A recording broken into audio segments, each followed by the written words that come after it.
assunto que vamos tratar neste programa é objeto de preocupação permanente de muitos professores. Quando, por quê e como ensinar ortografia aos alunos. Para que se possa refletir sobre essas questões, o programa foi organizado em duas partes. Na primeira, discutiremos o que os alunos não sabem quando cometem erros ortográficos. E na segunda, veremos alguns encaminhamentos didáticos para o ensino da ortografia. Vamos ver o que acontece com os alunos quando estão construindo esse conhecimento.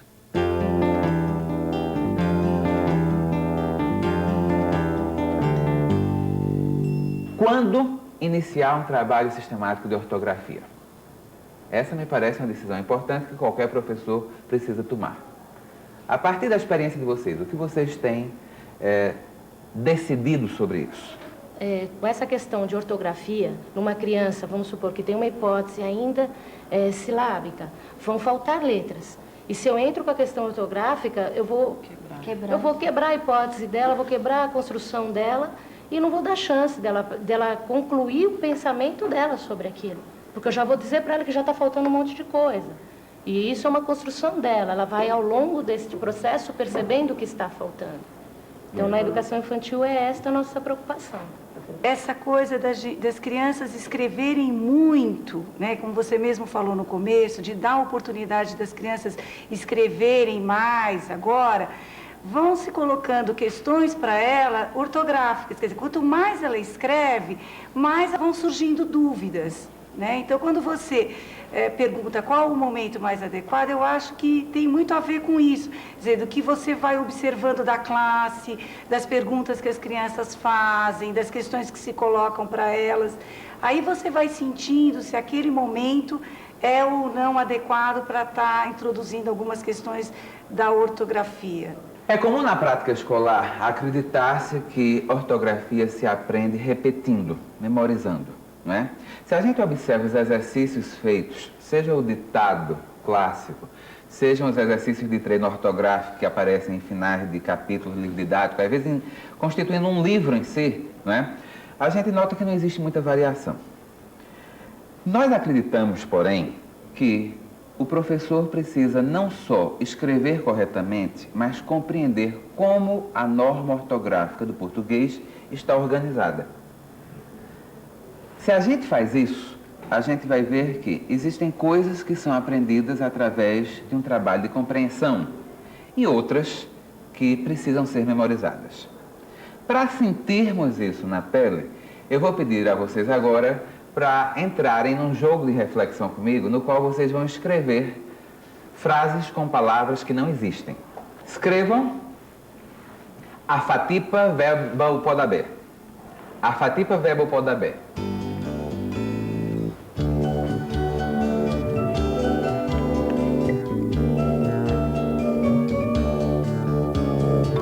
Entendi assim.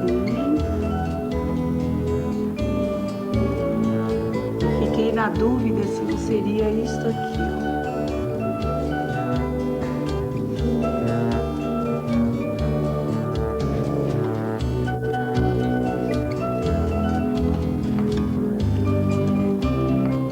É interessante a gente encontrar essas variações e eu queria discutir com vocês por que elas aparecem, não é? O que é que vocês notaram que mais variou nas formas como vocês escreveram? Uma coisa foi a segmentação e a outra o som do P e do D, né? Uhum. P e do D e tem uma outra... É o P e o D mesmo. Há também uma do D pelo T, não é? Ah, do D pelo T. Eu acredito que vocês foram na mosca. Uma grande dificuldade numa situação como essa é decidir a segmentação. E eu queria que a gente pensasse o quanto isso tem de semelhante com o que é vivido pelas crianças na etapa inicial. Vocês estiveram escrevendo palavras que não existem. Essas palavras não estão como unidades dentro da mente, do dicionário mental de vocês. A mesma coisa ocorre com a criança que está se alfabetizando. Ela ainda não criou esse dicionário mental. Daí ela tem dificuldade em segmentar as palavras ao longo da frase, da oração, etc. Outra coisa é que vocês estiveram escrevendo Aquelas relações som-grafia que são as mais fáceis da língua portuguesa e que a gente costuma chamar de regulares diretas. São esses casos como o F, o T, o P, em que só existe uma letra para notar, registrar aquele determinado som. E aquele som só é registrado por aquela letra. Mesmo assim, como vocês próprios observaram, há alguns casos de trocas que aparecem na escrita de uma criança que está se alfabetizando, não é verdade? D por T e outros P por D que vocês encontraram por aí.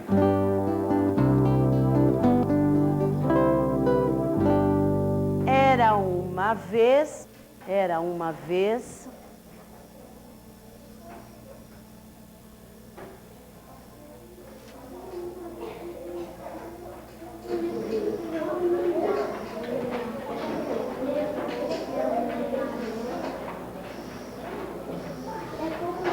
um homem que tinha 3 filhos.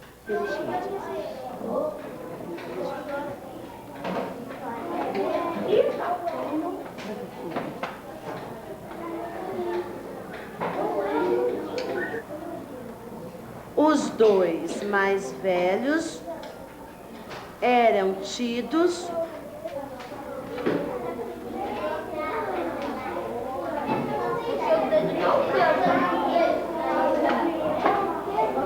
2 mais velhos eram tidos como inteligentes.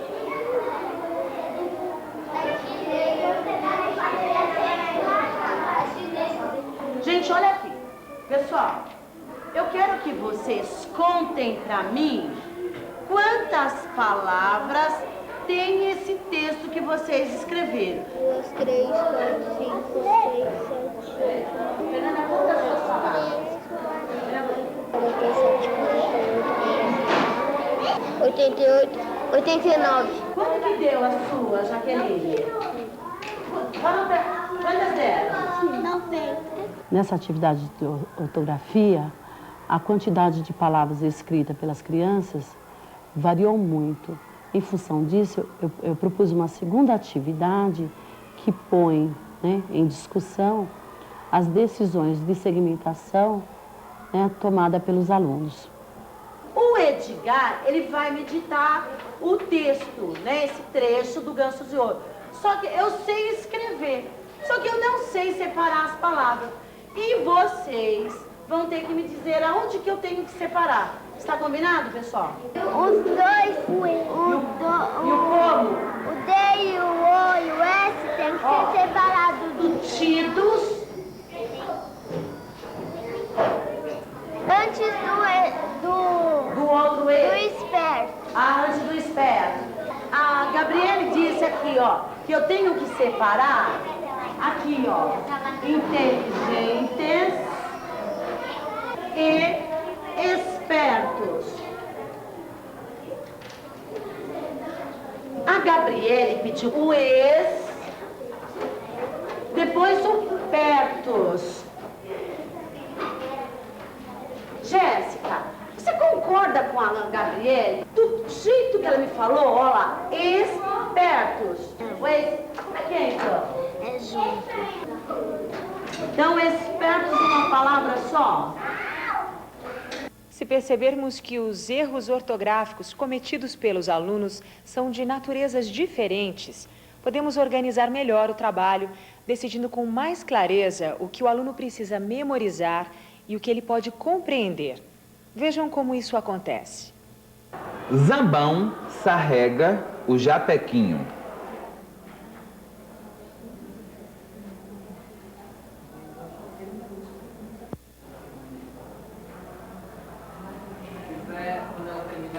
Zambão. A outra forma de escrever sem ser com Z no início? Não. Por que não? O S ficaria outro som. Aham. Nessa posição, nesse contexto, só pode ser o Z. Todo mundo colocou M no final de zan, por razões óbvias, não é? Nessa posição, só se pode colocar M, em função da letra que vem depois. Japequinho, tem que começar com J? Sim, tem. Com certeza, não é? Tem outra alternativa que não seja o QU? Não. Não.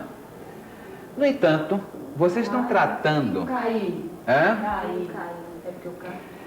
Mas você encontra palavras na língua portuguesa que não sejam nomes próprios, nomes de lojas, etc., com K? O que a gente está vendo é que vocês, como adultas escolarizadas com muito tempo de letramento, dominam uma série de regularidades da ortografia que as crianças têm que construir, não é? Então, se a gente for localizar, a gente vê que isso pode ser fonte de dificuldade, isso, o tio, o próprio O final do ão, não é? Este S.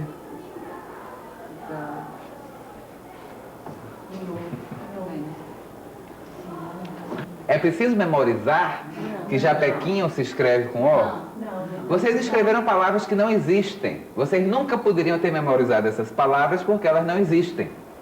E por que vocês escreveram todas essas palavras corretamente? Porque conhecemos as regras. Eu vou então agora situar para vocês. Diferentemente do primeiro bloco, em que a gente tinha relações mais simples, tá certo? A gente aqui tem um outro conjunto de regras com uma lógica. Aqui é mais complexo porque você já tem na língua mais de uma alternativa para poder representar aquele som. Você pode usar R ou RR para o mesmo som. Você pode usar G ou GU. Você pode usar J ou G. Mas nesses casos, a norma ortográfica ela estabelece que em determinadas posições só pode ser uma forma e não pode ser outra. Às vezes, isto serve para todas as palavras da língua.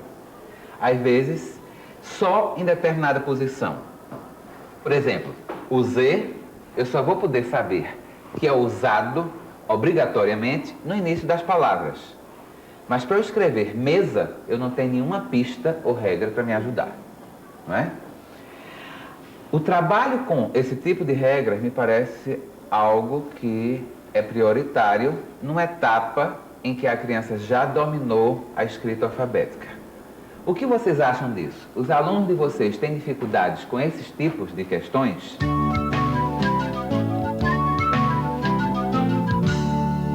A atividade de hoje foi uma revisão de texto, focando a ortografia. E eles receberam uma folha e com o texto e com todos os problemas de ortografia.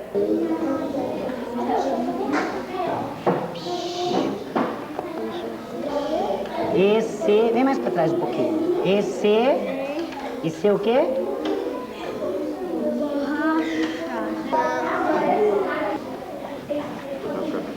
Aqui tem problema, aqui tem problema. Eu também pus o texto na lousa porque eu sabia que teria alguns problemas que eles não dariam conta de resolver ainda. Tem mais problema nessa linha ainda? Qual o problema que tem aqui? Cambaleia. Cambaleia. Qual o problema do cambaleia? Tira o N e põe o M. A gente usa M antes do B e antes de qual outra? P. P, isso.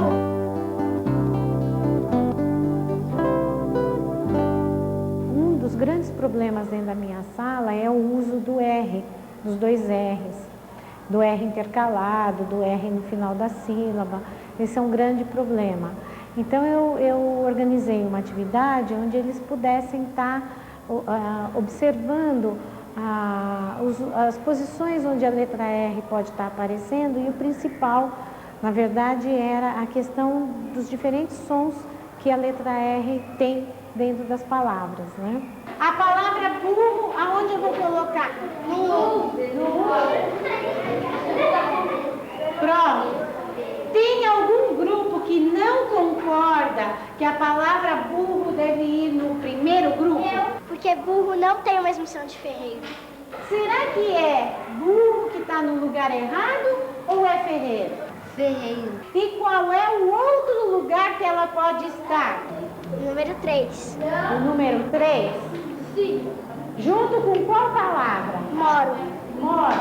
Vocês concordam que eu posso pôr ferreiro aqui?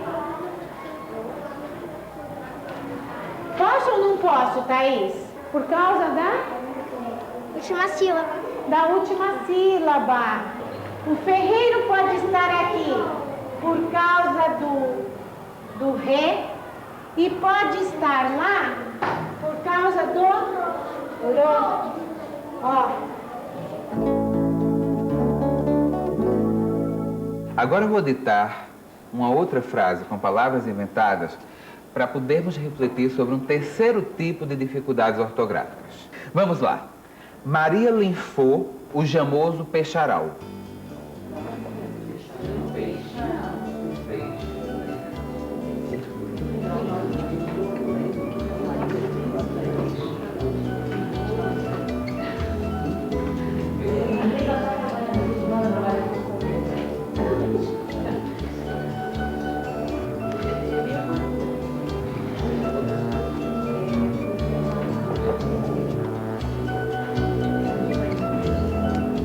Vocês estiveram escrevendo palavras que não existem. No entanto, vocês usaram os mesmos princípios gerativos, apelando para regras que nem sempre são trabalhadas de forma consciente na escola. É interessante que, de fato, na língua, há muito poucas palavras terminando em AU. Pau, mingau, sarau, mas são pouquíssimas. E a gente tem a informação inicial, que é o que lhe vê a memória, de que milharal, canavial, cafezal terminam com L. Vejam que a escola normalmente não faz as crianças refletirem de que as palavras terminadas em al, que dizem respeito a coleções, elas estão aí. E você não precisa falar de coletivo, substantivo coletivo, para estar fazendo esse tipo de reflexão, não é? Uma outra coincidência absoluta foi jamoso aparecer com S ao final. Que outras palavras vocês pensaram, em que outras palavras vocês pensaram para poder escrever isso?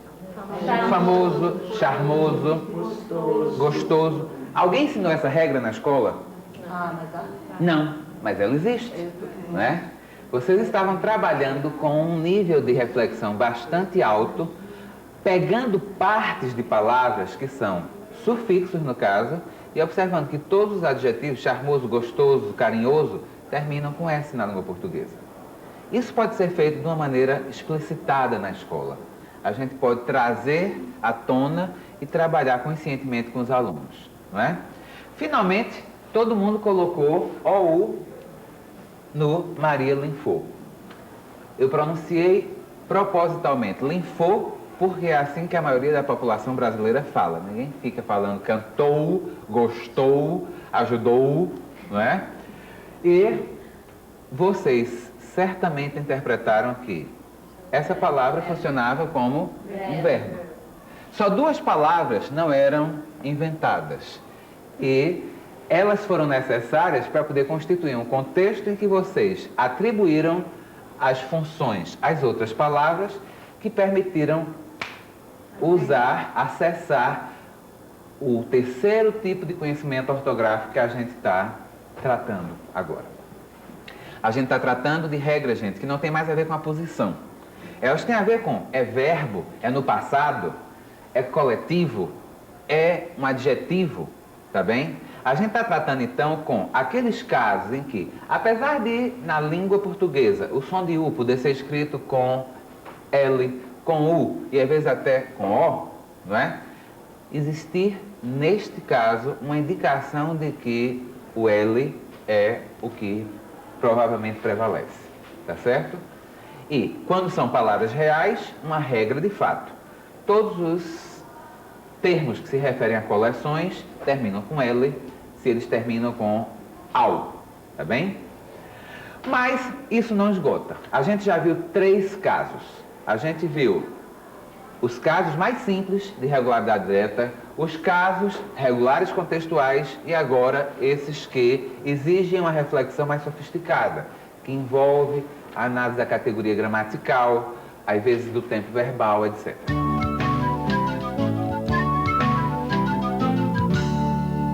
Eu escrevi um texto na lousa, que era um suposto bilhete de uma situação de festa de final de ano.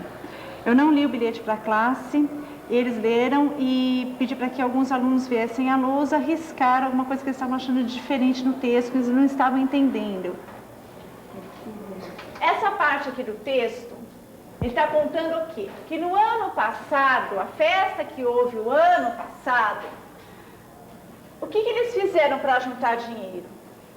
Eles fizeram um campeonato de futebol, eles venderão pipoca, eles apresentarão uma peça de teatro. O que ficou estranho na hora que eu fiz essa leitura aqui? Professor, em vez de ser fizeram, tem que tirar o O e pôr o M. Então, se você tirar o O e colocar o M, como é que fica? Fizeram.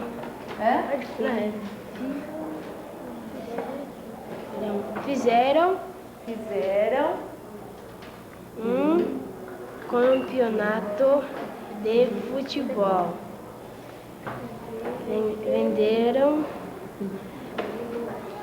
Ali também, professor. Venderam pipocas e apresentaram uma peça de teatro. Quando você fala para mim que tirando o O, colocando o M, você fez uma leitura diferente. Você leu assim: no ano passado, para juntar dinheiro, nossos alunos fizeram um campeonato de futebol, venderam pipoca e apresentaram uma peça de teatro. Aí, venderam,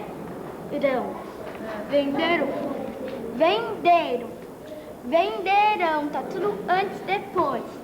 Venderam é porque já venderam. Venderam, ainda não venderam. Fizeram, apresentaram e venderam. E qual é a pista que eu tenho para saber que isso aqui já aconteceu? Tem alguma palavra aqui nesse parágrafo que dá uma pista de que isso já aconteceu? No ano passado. No ano passado, aqui mesmo. Né? No ano passado. Então, se já aconteceu, fica melhor eu estar usando o AM no final. Então, o que a gente pode concluir disso aqui, dessa discussão? Que quando já aconteceu, a gente termina como essas palavras? Com M. Se ainda vai acontecer, termino com AO. Agora eu vou pedir para vocês escreverem algo completamente diferente, que é para a gente poder terminar esse mapeamento das relações entre letras e sons na norma ortográfica do português. Eu vou ditar e vocês escrevem como da outra vez. Por favor, escrevam o cicuchento ortecuju agimalha. Eu acho que é discípulo, né? Vai ser pegando bem conhecido, vai ser bem diferente. Por que vocês tiveram tanta dificuldade cicuchento com S ou com C? Porque tanto pode começar de uma forma como de outra. A gente não tem, nesse caso, nenhuma indicação. Você tem cidade, seguro, certo? Começando com S, com C. E só o dicionário pode decidir. Se vocês estão trabalhando com palavras que não existem, não há como decidir. Ortecuju, alguém pensou em colocar um H no início? Não. Eu pensaria porque eu faria uma associação com horta, mas nenhuma regra obrigaria a isso. Tá certo? Finalmente, gimalha. Há como saber se é com G ou com J? Não. E por que girafa se escreve com G? Tem que memorizar. Não me inventem nenhuma regra porque não existe. Tem que memorizar. Tá certo? Há como decidir se gimalha se escreve com LH ou LI? Não.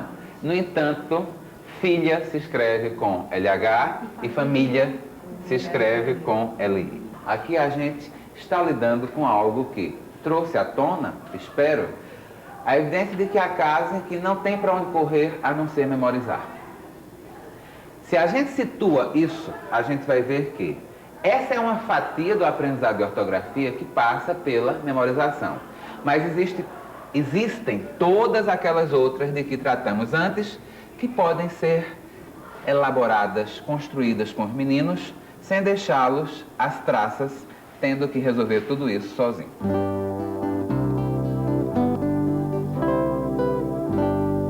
Agora, pegue a pasta de texto para a professora. Abram lá na cantiga o Cravo e a Rosa. Onde é que está? Qual é o título dessa cantiga de roda? O Cravo e a Rosa. E aqui, o que foi que vocês escreveram? Com chuva, não vou... Na roça. Com chuva não vou na roça. Errado aqui tá rosa, aqui nós pôs rosa de novo. Colocaram rosa? E é rosa? Com chuva não vou na rosa ou não vou na roça? Roça é com C. C? Com Z? C. Com C. Escreve aqui do jeito que você acha que é, Ricardo.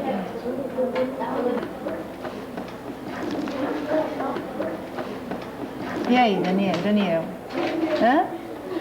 Você concorda com essa escrita? Concorda? Lê de novo aqui pra mim, então. Roça. Lê aqui pra mim. Roça. Olha, ainda tá faltando uma coisa pra ficar roça. Ah, o negócio aqui embaixo. Cedilha. Se não tivesse o cedilha, como é que ficaria escrito? Roca. Roca. Menina, casa comigo que eu sou bom trabalhador. Com chuva não vou na roça, com sol também não vou.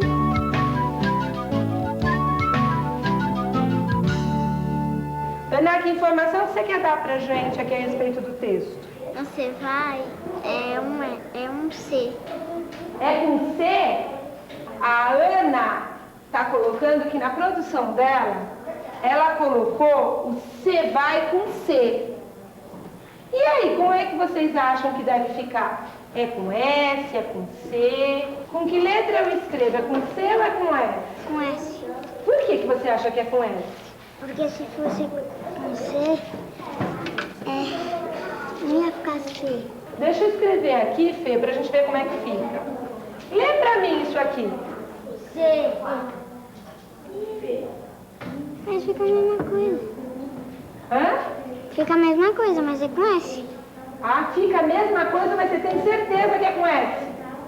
E aí, gente, como é que a gente resolve isso? Quando nós lemos nos livros de história, nos textos, nós encontramos este ou este C? Com S ou com C? Com S, é isso mesmo.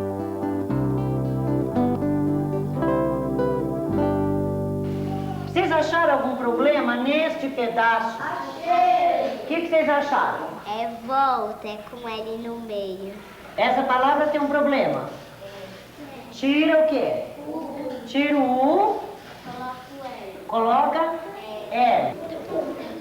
E vai... Leiam.